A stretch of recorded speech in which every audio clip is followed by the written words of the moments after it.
a genius chocolate trick everyone should know. I'm starting by adding 200 grams of cookies into this food processor. I'll close it and let it run until everything is crushed. You're going to love the result of this recipe. The flavor at the end is just incredible. It needs to turn into fine crumbs, just like this. Next, I'm adding 1.5 cups of milk.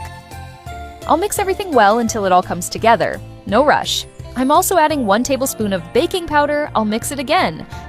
I left every step really detailed to make things easier when you try it. With this method, there's no way to go wrong.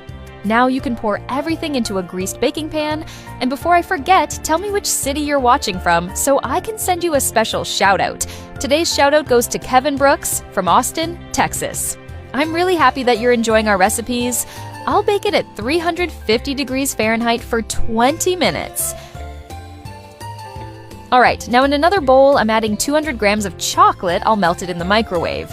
I'm also adding 1 cup of heavy cream. When these ingredients come together, the flavor just explodes. Everyone in your house is going to love it. It's the kind of recipe you try once and never forget. If you also get the ingredient amounts right, I'm sure it will turn out perfect, just like mine. Now I'm taking this mixture and spreading a layer over the cake. Look at that! Just by looking at it, I already know it's going to be perfect in the end. The method is simple, but the result looks like something from a professional chef. With just a few ingredients and very little time, you make this delicious treat. I'm adding 200 grams of corn flakes into this bowl. Then I'm spreading 200 grams of melted chocolate over it. You can spread it well. It needs to be fully combined. When you make it, feel free to send me a picture of the result. I'd love to see how yours turned out. This is, without a doubt, one of the best ways to make cake that you'll ever come across. When you make desserts at home, what kind of ingredients do you like to add? Now, I'm placing this mixture on top of the cake in the pan. Look how beautiful it's getting.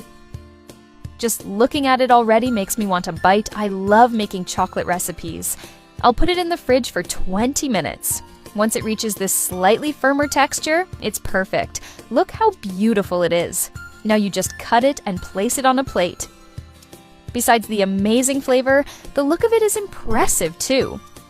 You'll see how gorgeous it turns out.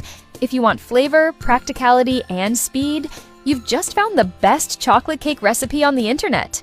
Few ingredients, but the result? A real explosion of flavors. Remember that these exclusive tips you only find here with me. The secret is in the combination of ingredients I used. If you get the amounts right too, I'm sure yours will turn out perfect, just like mine.